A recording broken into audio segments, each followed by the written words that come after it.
The slap cracked across the chapel's vaulted silence like a rifle shot in the dead of night, freezing the air thick with magnolia perfume and whispered prayers.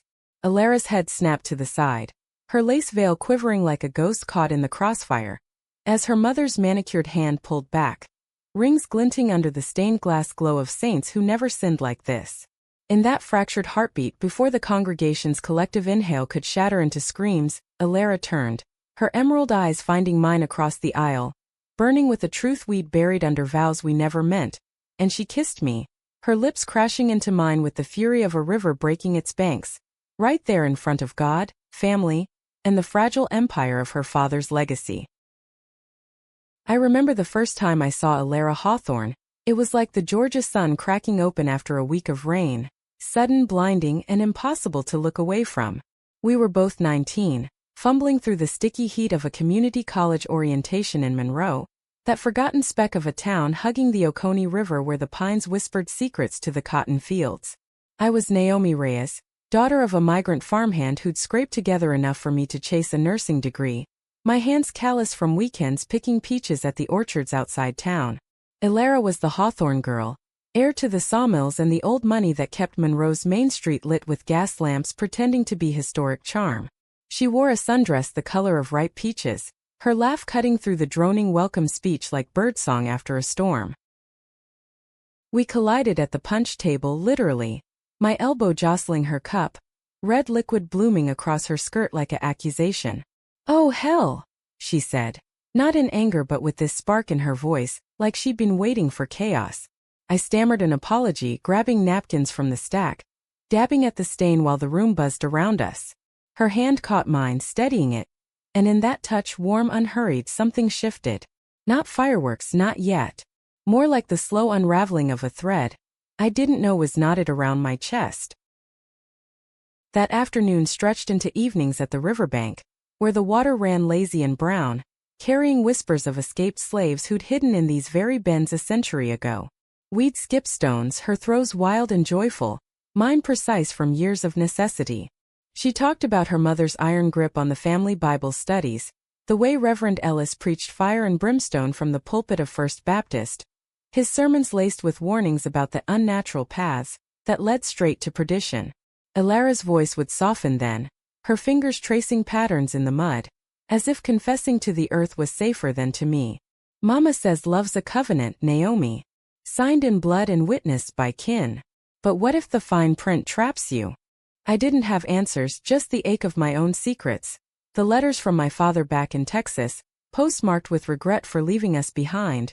The way my mother's rosary beads clicked like accusations in the night. But with Alara those weights felt lighter. We'd lie on the grass until the fireflies rose, her head on my shoulder, our breaths sinking like a shared pulse. One night, as the stars pricked the velvet sky, she turned to me, her face inches away, and whispered, "You're the only one who sees me, not the Hawthorne name." Her lips brushed mine then, tentative as a question, and I answered with everything I had, soft, searching, a promise neither of us knew how to keep. Those summers blurred into a secret rhythm. We'd meet in the abandoned Hawthorne mill on the outskirts, its rusted beams groaning under the weight of forgotten timber, dust motes dancing in the shafts of light like confetti from a wedding we'd never have. There, away from the prying eyes of Monroe's gossip vines, we'd steal hours, her reading poetry from dog-eared frost volumes she'd smuggled from her father's library, me sketching her profile in the margins of my notebooks, the pencil strokes capturing the curve of her jaw, the way her eyes held storms. Love in those days was a quiet rebellion. A hand slipped into mine under the diner counter at Lula's, our thighs brushing in the shadowed pews during Sunday services we endured for appearances. But Monroe wasn't built for us. The town clung to its hierarchies like kudzu to brick, hawthorns at the top, with their sprawling estate on Elmwood Drive, white columns gleaming like teeth in a southern smile. Folks like mine on the fringes, our trailer parks hugging the highway's roar.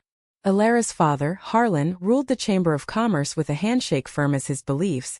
His Sunday suppers a parade of eligible sons from Atlanta families, their accents polished as their cufflinks. "Marriage's alliance, darling," he'd say, clapping Alara on the back, oblivious to the flinch it caused. Her mother, Vivian, was the enforcer, pearl necklace strung tight as her expectations, her Bible open to Leviticus like a ledger of debts. I felt the noose tightening that fall, when Elara came to the mill with shadows under her eyes, her fingers twisting the hem of her sweater. Daddy's talking proposals again. Says it's time to secure the legacy.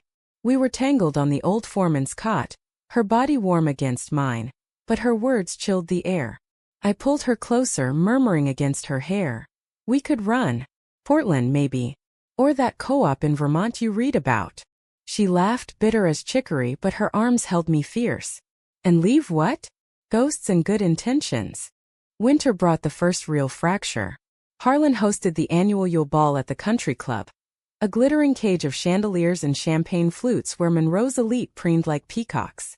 Elara insisted I come, as her dear friend from school, a cover thin as tissue.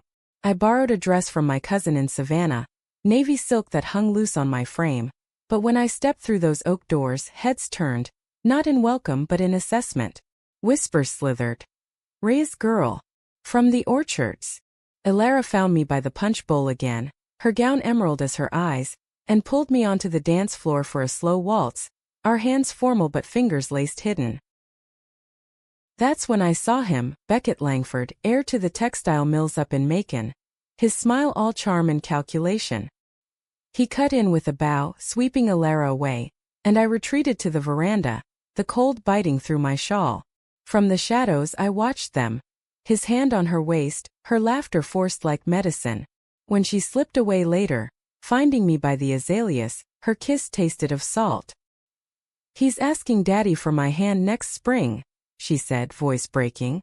It's not just business. It's everything they want for me. We drove to the river that night, tires crunching gravel, the radio humming old Patsy Cline laments. Parked under the willows we cried into each other's arms, the windows fogging with our grief. I love you, I said, the words a vow etched in fog. More than legacies or luncheons. She nodded, fierce, but dawn brought reality's claw. A text from Vivian, summoning her home for discussions. Our goodbye kiss lingered too long, as if we could seal the cracks with desperation. Spring unfurled like a trap. Elara's absences grew. Brunches with Beckett, fittings for a trousseau that mocked us both. I'd wait at the mill, the silence amplifying my fears, until she'd appear, disheveled, apologies spilling like rain. Mama's planning the engagement party. Invites to every family from here to Charleston. Her hands trembled as she lit a cigarette, a habit she picked up to steady her nerves. We made love then, urgent and shadowed, her whispers a litany of escape routes. Seattle's rain, New Orleans' jazz-veiled nights. But each time duty pulled her back, a tide stronger than our will. By summer's end the announcement came. Gold embossed cards fluttering through Monroe like fallen leaves. Elara Langford to be.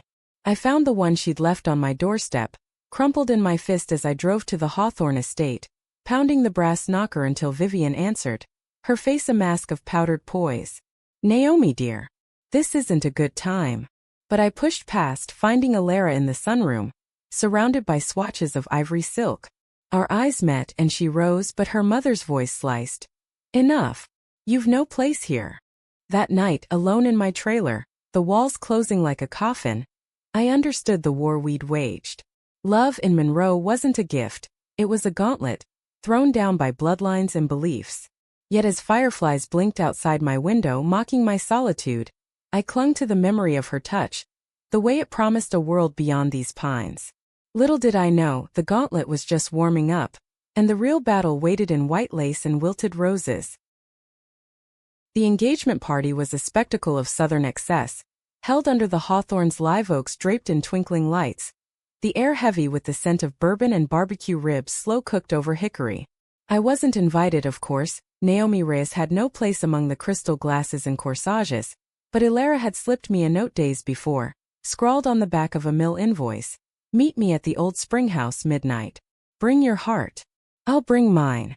So I waited in the shadows of the azaleas, the distant laughter a mocking chorus, my pulse a drumbeat against the night's humidity.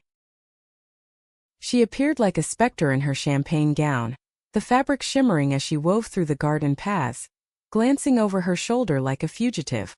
When she reached me, her arms wrapped around my neck, and we sank to the mossy ground, kissing with the hunger of thieves. Beckett's inside, toasting our future. She murmured against my skin, her breath ragged. But this is mine. We stayed there until the stars wheeled overhead, her fingers tracing the scars on my knuckles from orchard thorns, my lips mapping the freckles across her collarbone. It was a stolen sacrament, fragile as the fireflies winking approval. But fragility has teeth. The next morning, Vivian's call came to the nursing lab where I was practicing sutures on oranges. Her voice honeyed venom through the receiver. Naomi, we need to talk. About Alara's distractions. I met her at the tea room on Main, all lace doilies and lemon slices, where society ladies dissected scandals over scones. Vivian sat ramrod straight, her pearls a noose, and slid a photo across the table.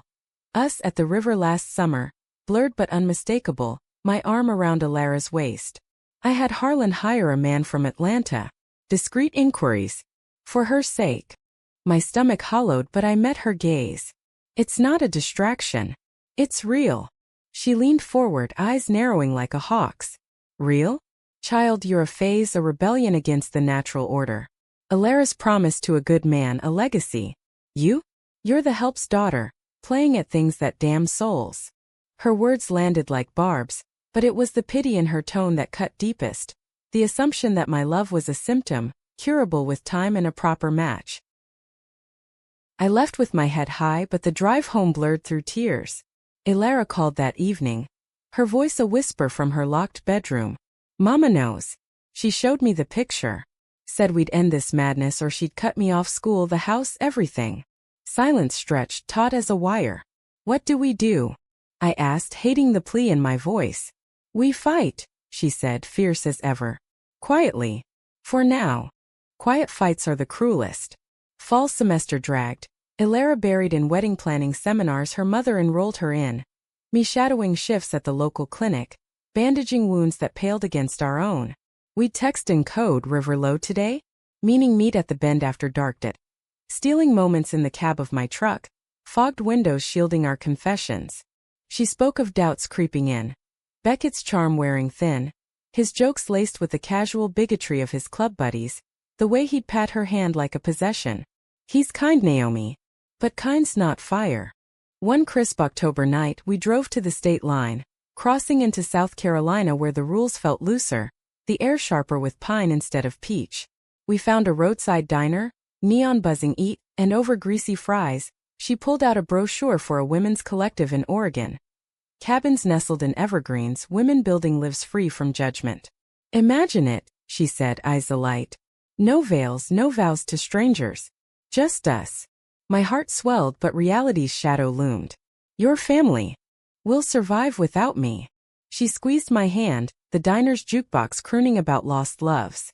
We made plans on napkins, save for bus tickets, line up jobs via letters to distant cousins. Felt like oxygen after drowning. But Monroe's tendrils are long. November brought Harlan's annual Harvest Festival, a town fair with hayrides and funnel cakes, where Alara and Beckett were crowned king and queen of the cotton court. A mockery in flannel and tiaras.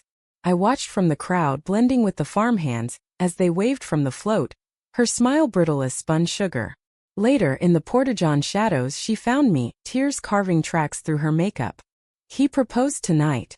On the gazebo with Mama's ring. The whole town cheered. She thrust her hand out, the diamond winking cruelly. Say yes, he said.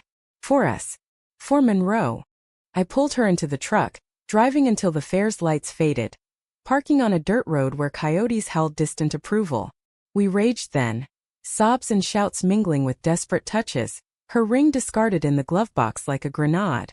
I can't breathe in this, she gasped, clawing at her collar. It's all lies, the legacy, the love they peddle. I held her as the storm broke, rain lashing the roof, our bodies a refuge.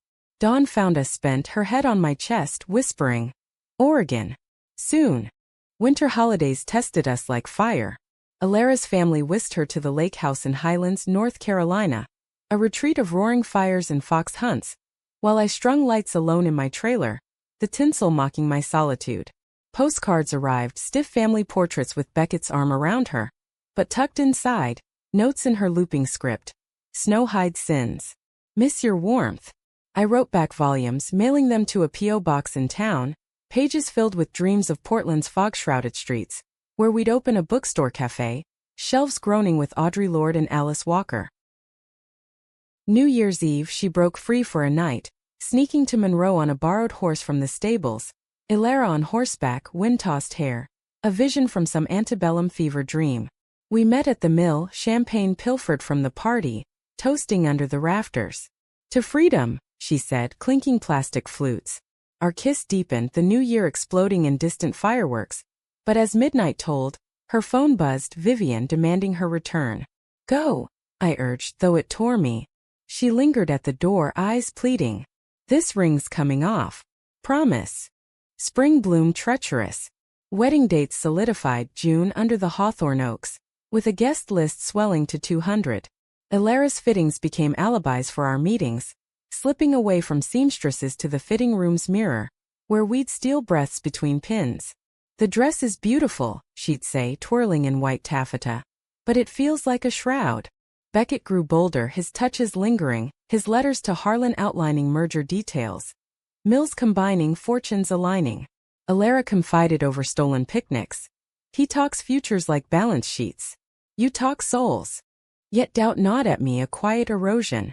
One afternoon, post-shift at the clinic, I overheard nurses gossiping, Vivian's investigator sniffing around my shifts, questions about that Reyes girl's influences. Paranoia bloomed. I started varying routes home, glancing in rearviews. Ilara noticed, her worry mirroring mine. They're closing in, she said one twilight at the river, her hand in mine. But so are we. Tickets booked for July, post-honeymoon when they're distracted. The rehearsal dinner loomed like a guillotine. I wasn't on the list, but Ilara arranged a shadowed vantage, the caterer's van parked behind the venue. Peering through slats, I watched the tableau. Harlan toasting alliances, Vivian beaming, Beckett's family from Macon nodding approval. Ilara stood radiant in rehearsal silk, but her eyes scanned the darkness, finding mine. A ghost of a smile, then the toast turned to her. Words of duty, destiny, the sacred bond of man and wife. She faltered, glass trembling, and excused herself mid-meal. She found me in the van, collapsing into my lap. It's suffocating. Every word a chain. We held each other in the cramped space. The dinner's clatter a distant in 2 months. I murmured. Then Oregon. She nodded, but as she slipped back, a figure detached from the shadows, Vivian watching. Our eyes met through the gloom, hers cold as January frost. That night alone, fear coiled tight. Love's war was escalating, and Monroe's battle lines were drawn in blood and expectation. But in the quiet I traced Ilara's last note, hold the line, and steeled for the siege. May's dogwoods shed petals like confetti for a parade no one wanted, carpeting Monroe's streets in fleeting white as Ilara's wedding machine churned toward June. Invitations arrived at the post office, thick vellum sealed with hawthorn wax, and though mine stayed undelivered, the town buzzed. Florist orders for peonies, band bookings for the reception hall, whispers of the perfect match sealing old rivalries. I buried myself in clinic hours, stitching lacerations and monitoring fevers, but each chart reminded me of wounds unhealed, each heartbeat echoing Ilara's frantic pulse against mine. We met in fragments now, dawn runs along the river trail, where joggers were scarce and the mist cloaked our joined hands. Lunch breaks in the clinic storage room, her slipping in through the back door disguised in a nurse's cap, our kisses tasting of antiseptic and urgency. The dress arrived. She told me one humid morning, sweat beading her brow as we paused by the water's edge. Fits like a glove I can't claw off. Her laughter was hollow, undercut by the diamond still on her finger. A constant itch. Beckett's presence loomed larger, his truck parked overnight at the Hawthorne estate, his name on Ilara's calendar like ink stains. She downplayed it. Just fittings, family obligations. But guilt shadowed her eyes, a bruise blooming from Vivian's interrogations. Mama's relentless. Sermons at breakfast, Bible verses on napkins. A woman shall not wear man's clothing, she quotes, staring right through me. Ilara's voice cracked, and I pulled her close, the river murmuring agreement. You're not clothing. You're you. Yet the pressure warped us both. I started dreaming in fragments, Ilara in white walking away, Vivian's pearls unraveling into chains, Oregon's evergreens wilting to Georgia kudzu. Awake, paranoia sharpened. A strange car idling near my trailer, Harlan's mill foreman asking after my future plans at the feed store. Alara confirmed the shadows. Daddy hired security for the wedding. Ex-cops from Atlanta. They're watching everyone, vendors, guests. Me most of all. Mid-month, the bachelorette weekend fractured the facade. Beckett's sister orchestrated it. A spa retreat in Savannah, all mimosa brunches and yacht cruises along the harbor. A ritual of girlhood laced with matrimonial propaganda. Alara begged off early, feigning migraine, and took a bus back to Monroe under cover of night. She appeared at my door at 2 a.m., makeup smudged, carrying a bottle of contraband rose. They toasted my new chapter, Naomi. As if I'm a book they get to close. We drank on the trailer's sagging porch, stars indifferent overhead. Her head on my knee as she spilled the venom.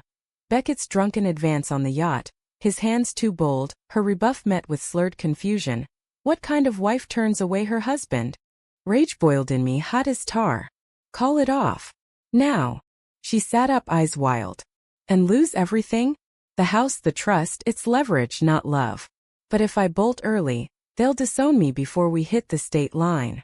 We argued then, voices rising until the neighbor's dog barked alarm, our words weapons forged from fear. You're choosing them, I accused, unfair but true in the moment. She recoiled, tears silvering her cheeks. I'm choosing survival. For us.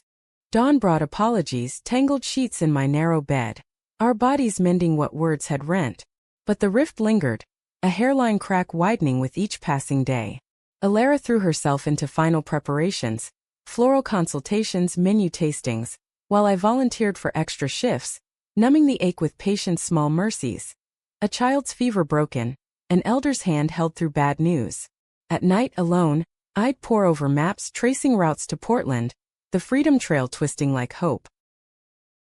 The week before the wedding, confrontation came unbidden. I was at the market, selecting tomatoes scarred but sweet, when Vivian cornered me in the produce aisle, her cart laden with crystal platters for the rehearsal. Naomi, she said, voice low thunder, this ends tomorrow. Alara's walking down that aisle, pure body, mind, soul. Interfere, and I'll see you run out of Monroe with nothing but your father's dust. Her eyes, pale as river stones, held no mercy. I straightened, gripping the fruit like talismans. Love isn't yours to end, Mrs. Hawthorne. It's Alara's to claim. She laughed, soft and slicing. Claim? Girl, you filled her head with fairy tales. The world's no place for your inclinations. Beckett's a rock. Solid. Biblical. I walked away, heart hammering, but her words echoed, stirring the old doubts. My mother's warnings from Texas, the clinic's averted glances when talk turned to spinsters. Was I poison after all? Alara learned of it that evening, storming to the mill in a borrowed truck, her face a tempest. Mama told me what she said. God, Naomi, I'm sorry. We paced the dusty floorboards, plans unraveling like frayed rope. Security at the gates, guests vetted. How do we even say goodbye? The wedding was Saturday, our escape Sunday dawn, post-ceremony chaos. But now, with eyes everywhere, it felt like tempting fate. Friday's eve, the rehearsal unfolded without me. A procession of stanzas and string quartets. Alara texting updates from the chapel's antechamber. Vows memorized. Feels like reciting a death sentence. I waited at the river, stones skipping futile across the water, until she escaped for an hour, veil in hand like a surrender flag. We walked the bank, her arm linked in mine, the current carrying fireflies early. Tomorrow I say I do to him, she whispered. But it's I will to you always. Our kiss was salt and sweetness, a seal on fragile parchment. She left with the moon rising, and I returned to my trailer, the air thick with unslept dread. Sleep evaded, replaced by visions. White lace tearing, pearls scattering like judgments. At dawn a package arrived, Alara's doing. A small box wrapped in newsprint. Inside, her engagement ring, nestled in velvet with a note. Wear this tomorrow. For courage. I slipped it on, the weight foreign but fierce, and dressed in my borrowed navy, the fabrica armor against the day. The chapel loomed by noon, white steeple piercing the blue. Cars lining the drive like mourners at a grave. I slipped in through the side door, blending with the florist's heart of war drum. Guests milled, Hawthorne kin and seersucker, Langfords in linen, Monroe's mayor with his trophy wife, the air humming with anticipation. Alara waited in the bridal room, a vision in ivory, her mother fussing over the train. Our eyes met through the cracked door, a silent vow before Vivian shooed me out like a stray. As the organ swelled, I took my shadowed seat at the back, the nave filling with perfume and piety. Beckett stood at the altar, tall and tailored, his smile practiced. Then Alara appeared, arm in Harlan's, the congregation rising in a hush. She was ethereal, gown flowing like moonlight, eyes scanning until they locked on mine, a lifeline in the sea of faces. The walk down the aisle stretched eternal, each step a countdown to collision. The vows began, Beckett's voice steady. In sickness and health. Alara faltered at her turn, the ring-bearer trembling with the bands. Harlan cleared his throat, expectant. Vivian's gaze bored into her from the front pew. And then, the objection unspoken but thunderous, Alara turned, not to the groom but scanning, searching. Her eyes found mine again, desperation flickering. It was then, in that suspended breath, that Vivian rose, slow, deliberate, her face a mask cracking. Alara Marie Hawthorne, she hissed, audible in the pin-drop quiet. What in God's name are you doing? The words hung a guillotine blade. Alara froze, the aisle a chasm, and in that moment the world narrowed to us. The chapel's air thickened, a collective held breath turning the space into a pressure cooker, the stained glass saints bearing witness to the unraveling. Alara stood midway down the aisle, her bouquet of white roses trembling in white-knuckled grip, Harlan's arm rigid as iron beside her. Vivian's accusation echoed off the vaulted beams. What in God's name? A whip crack that snapped the illusion. Guests shifted, murmurs rising like steam, but no one moved. Monroe's etiquette held them captive, even as scandal bloomed. Alara's gaze never left mine. Those emerald depths, a storm front rolling in, pulling me from my shadowed pew. Mama, she said, voice steady but laced with steel, I'm done with gods who chain daughters. Harlan sputtered, his grip tightening. Alara, sit down. But she shook free, the veil slipping from her upswept hair like a shed skin. The organist faltered, notes dying into dissonance, as she took a step toward me, then another, the aisle her gauntlet. Vivian surged forward, pearls swinging like a pendulum of judgment, her hand flashing out in a blur, palm connecting with Alara's cheek in a sound that reverberated like a gavel. The slap.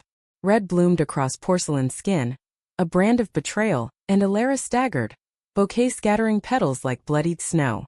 Gasps rippled, Harlan's face ashen, Beckett frozen at the altar, his best man clutching the rings like talismans against chaos. Time fractured. I was on my feet before I thought, propelled by instinct older than reason, weaving through the aisle as the congregation dissolved into whispers.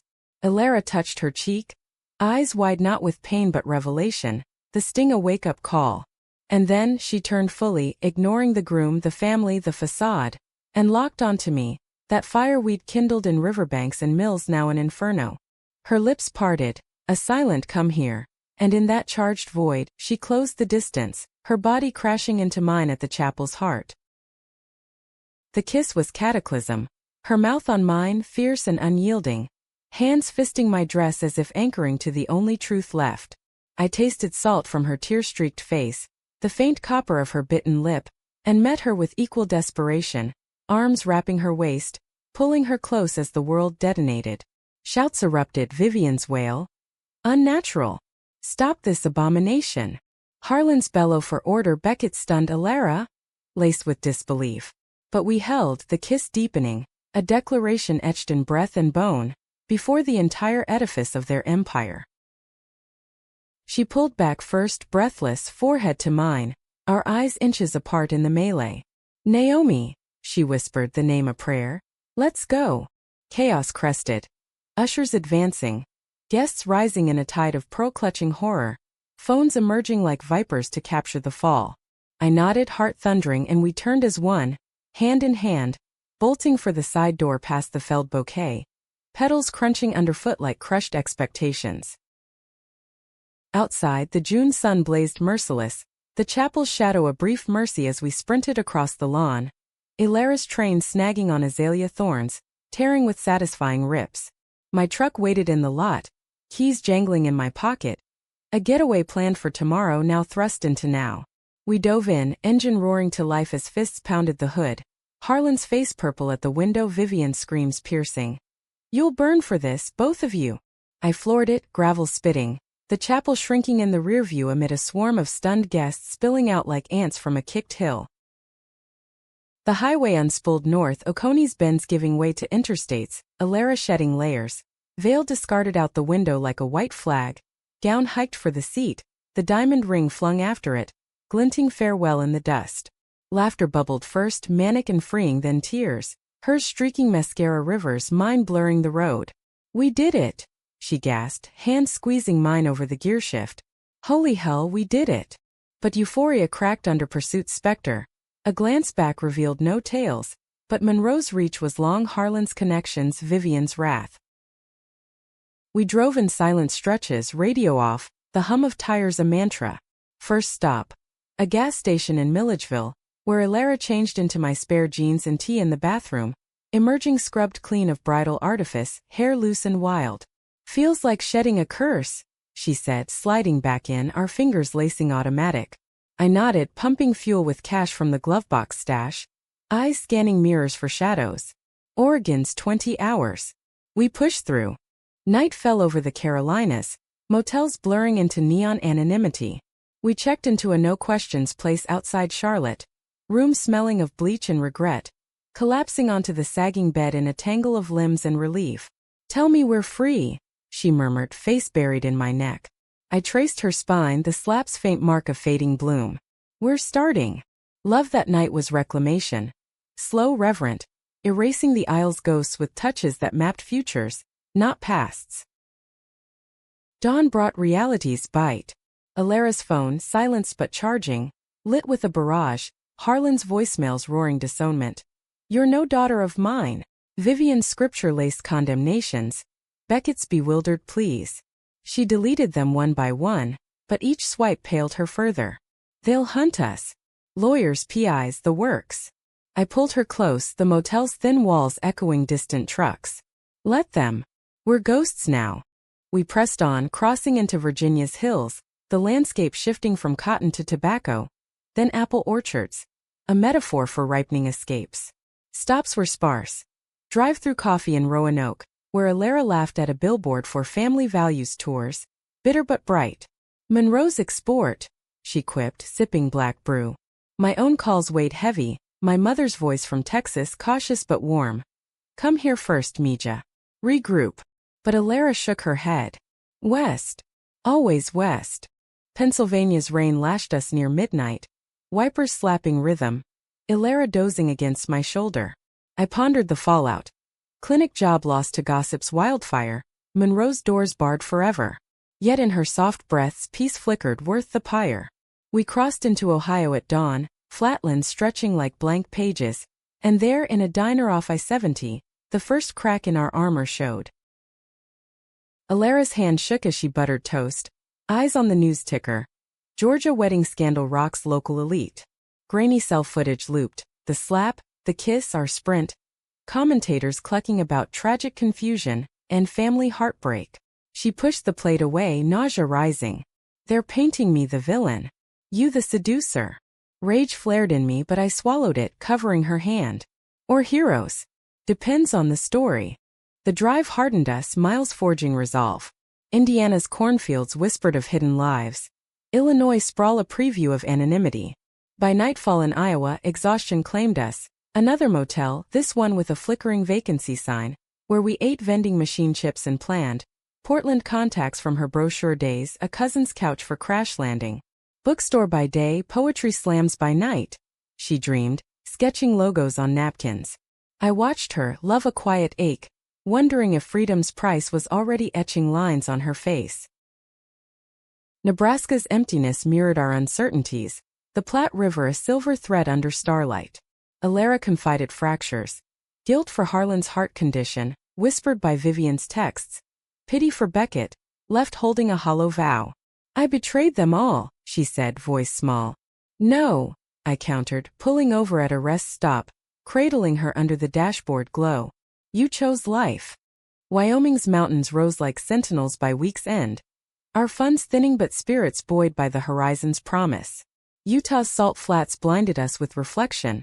A mirror to the selves we'd fled.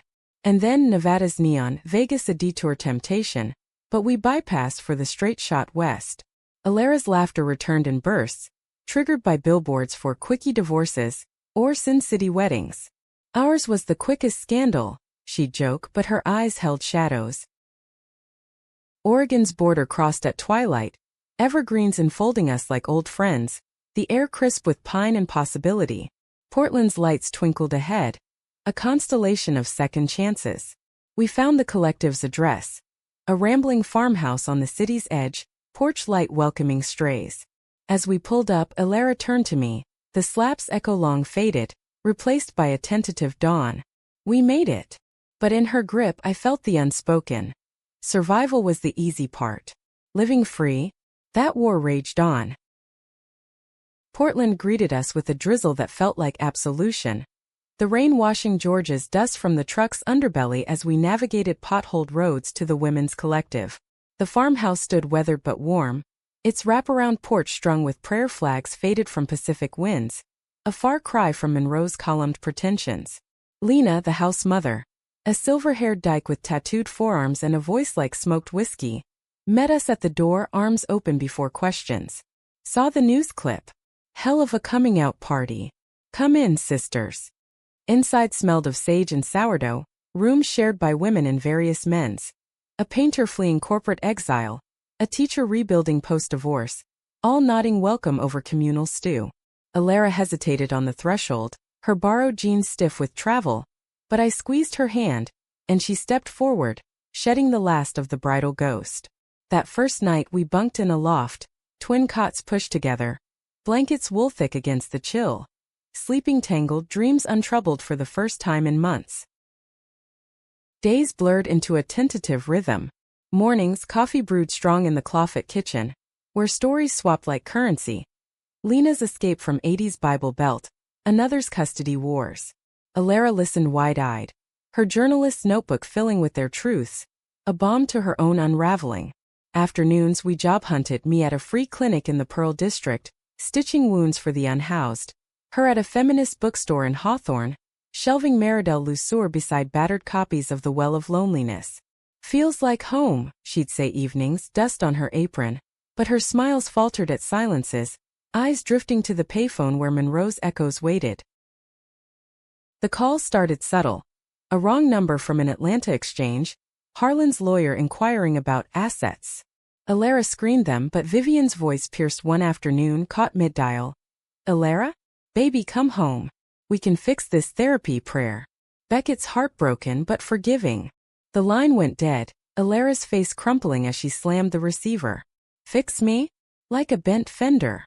We walked the Willamette that dusk, bridges arching like veins, her tears mixing with rain. They don't see us, Naomi. Just the shame. Fall deepened, leaves turning Portland's streets to amber carpets, and with it came the backlash's full bloom. Mail arrived, Harlan's formal disownment, notarized and cold, severing trusts and titles. Tabloid clippings forwarded by a pitying cousin, headlines screaming, Southern Belle's lesbian flight. Scandal or sanity? Alara devoured them first, then burned them in the backyard fire pit, flames licking newsprint as we roasted marshmallows in defiant normalcy. Let Monroe choke on it, she'd declare, but nights brought tremors, her waking sweat damp murmuring apologies to ghosts. My own fractures surfaced in quieter ways. The clinic thrived, patience gratitude's a steadying force, but dreams replayed the chapel. The slaps crack, Vivian's eyes like daggers. Guilt gnawed. Had I pushed too hard or not enough? Letters from my mother arrived, scented with lavender, urging visits. Your father's old now, Mija. And you strong but alone. I wrote back assurances, enclosing photos of Alara laughing at a poetry reading, but doubt seeded. Was this freedom or just another exile? Winter's solstice brought the first real test. Alara's period of grace ended, the collective nudged for contributions, and her bookstore gig teetered on part-time. We scraped by my overtime, her freelance pitches to radical zines, but tension simmered. One sleety night after a denied loan application, credit tainted by Hawthorne freezes, we argued in the kitchen, voices low to spare housemates. We need a plan B, I said, tallying bills. Texas? Mama's got space. Alara recoiled, fork clattering. Run again? No, we build here. For us. The words for us hung frayed. Later in bed she curled away, whispering, Do you regret it? The kiss, the chaos. I pulled her back, honest as bone. Never the kiss. But the cost, your family, my roots. It haunts. She nodded into the pillow, tears silent. Mine too.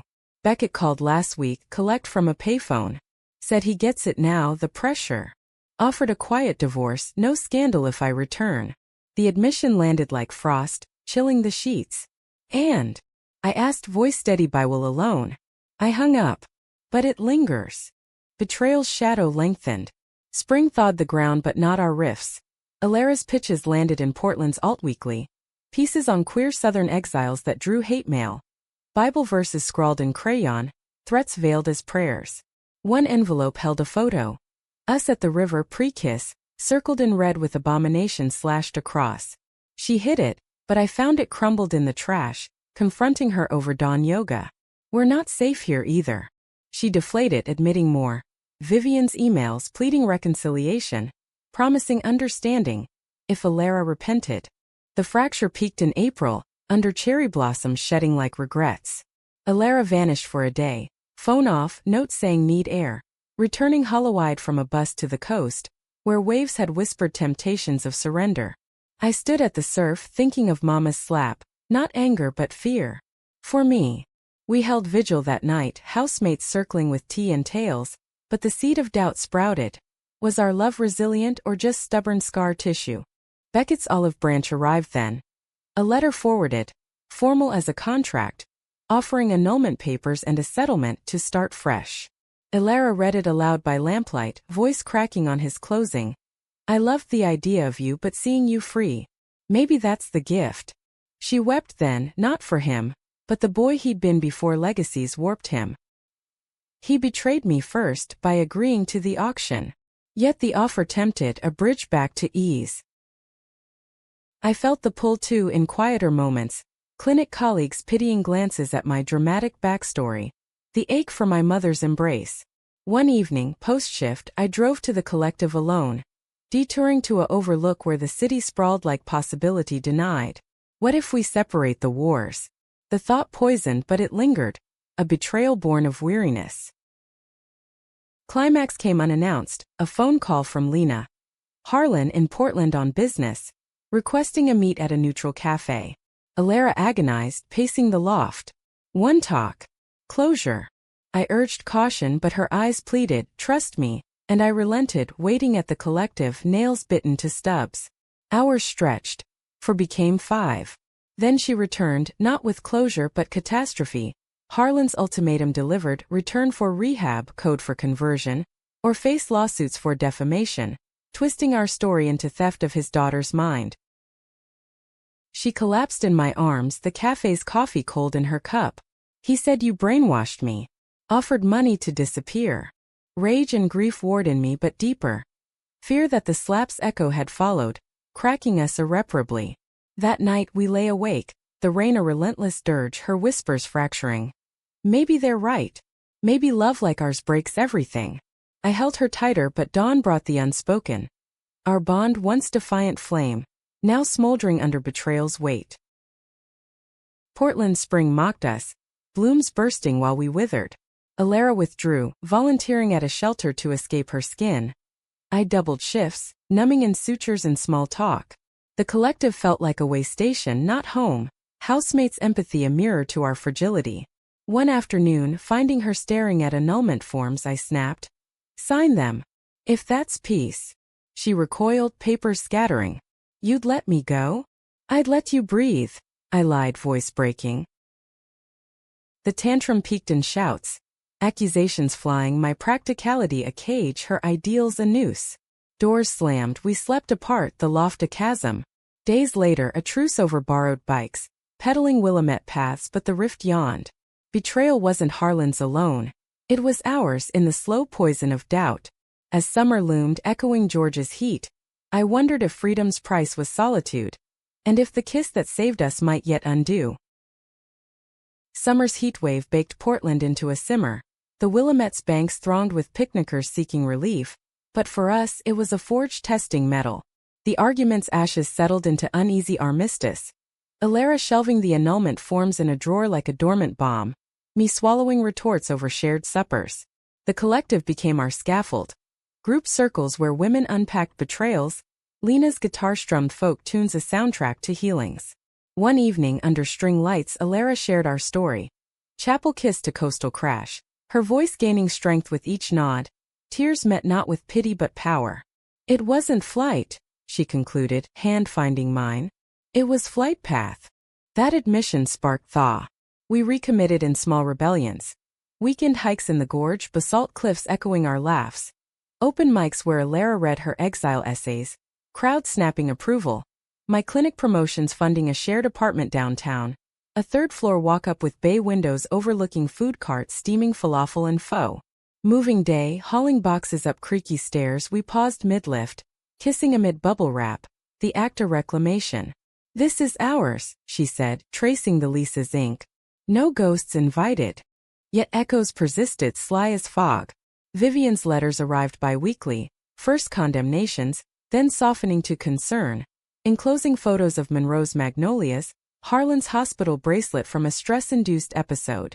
Alara read them aloud, voice neutral, but her fingers trembled. They humanized the hurt, she admitted one rainy afternoon, curled on our thrift store couch. Makes forgiveness tempting. I nodded, brewing tea, but inside vigilance burned. Forgiveness a Trojan horse for return. Beckett's shadow resurfaced in autumn, a postcard from Macon. Heard your writing. Proud. If you need an ear-neutral ground. Alara pinned it to the fridge, a talisman or taunt, and weeks later, met him in a Seattle coffee shop during a zine conference. She returned lighter, recounting over pad thai. He's engaged now, to a debutante from Savannah. Said the scandal freed him too. No hard feelings. Relief washed me, but under it a pang. Our chaos as collateral liberation. Healing deepened with seasons. Alara's byline bloomed in national rags, the Atlantic op-eds on queer Southern diaspora, drawing fan mail that outpaced hate. I shadowed a midwifery program, hands birthing new lives, a poetry in renewal. We hosted collective potlucks, our table groaning with tamales from my recipes, cornbread echoing her roots. One solstice under a backyard bonfire, Lena led a ritual burning effigies of our monsters. Vivian's pearls in paper, Harlan's contracts in ash. Alara tossed the last, flames devouring, and turned to me. We're the legacy now. But true mending demanded roots revisited. Christmas called me south, Alara insisting on joining, facing Texas as tandem. My mother's trailer in the panhandle welcomed us with pozole simmering. Rosary beads set aside for hugs. You look happy, Mija, Mama said, eyeing Alara's hand in mine, her nod slow but sure. Over tamales Alara shared snippets, the slap, the kiss, my mother's eyes softening. Love's a slap sometimes. Wakes you. No sermons, just acceptance, a quiet revolution. Monroe's pull tugged harder in spring. Alara's dreams laced with chapel bells. Closure, she murmured one dawn. Portland's cherry blossoms framing her resolve. Not return, a line drawn. We flew back, the flight attention wire. Landing in Atlanta's humidity like re-entry. Rental car to Monroe, the Oconee unchanged, but we were armored. Alara in chinos and blouse, me in scrubs for neutrality. The Hawthorne estate loomed, columns sentinel, but Vivian answered alone, face gaunt, pearls absent. The parlor felt museum stiff, Bibles stacked like accusations, but Vivian poured iced tea with steady hands. You came. Alara nodded, voice even. To say goodbye proper. Words flowed then, Alara's pain voiced without plea, Vivian's confessions spilling. Her own youth stifled whispers, Harlan's mill debts forcing the match, fear masquerading as faith. I slapped you to save you, she whispered, tears carving channels. From hell. But maybe hell was here. Alara reached, tentative, their hands clasping. A bridge not broken but bent. Harlan joined later, wheelchair-bound from his episode, eyes hollow but honest. Ruined us, he grunted, gesturing the empty rooms. But you, flying free. Envy that. No embraces but a truce. Papers signed releasing claims, a quiet nod to our path. As we left, Monroe's streets whispered farewell, the river winking under willows. In the car, Alara exhaled, decades lifting. Humanizes them. Doesn't excuse. Back in Portland, integration flowered. Alara's book deal landed. A memoir, Veil of Thorns, our story laundered into literature. I graduated midwifery, catching my first birth under hospital fluorescence. A girl squalling defiance. We bought rings, simple gold bands exchanged at a cliffside overlook, waves crashing below like applause. No aisles, Alara vowed, slipping mine on. Just horizons. Years layered like Portland's rains, softening edges, nourishing growth. Alara's readings drew crowds, her voice a beacon for runaways. My practice expanded, a haven for underserved mothers. We adopted a mutt from the shelter, named her Magnolia for ironic reclamation. Her wagging tail a daily mercy. Vivian's letters evolved, holidays with recipes, not recriminations. A visit once, tentative tease under our bay window, her eyes lingering on our joined hands with dawning peace. The decade's mark brought full circle. An invite to Monroe's Pride March, small but swelling, rainbow flags snapping against pines. We walked hand in hand down Main, past the chapel now hosting interfaith dialogues, Alara's old gown repurposed in a museum of women's history. Faces turned, not in scorn but solidarity. Former gossips waving, a new generation cheering. At the gazebo where Beckett proposed, Alara spoke. Love isn't covenant or chaos. It's courage. Choose it daily. As twilight fell, fireflies rising like old friends, she turned to me, that chapel fire banked to embers warm and eternal. We turned, kissed, and kept going. I pulled her close, the town fading to backdrop. In Monroe's heart we'd claimed ours, flawed, human, free. Freedom's not absence of chains, but the grace to forge your own. In a world of slaps and silences we chose the kiss, the defiant, world-shaking one that says, I see you. We rise. And in that rising Monroe's shadow stretched long no more. Portland's light, our own, burned steady, a lantern for those still searching.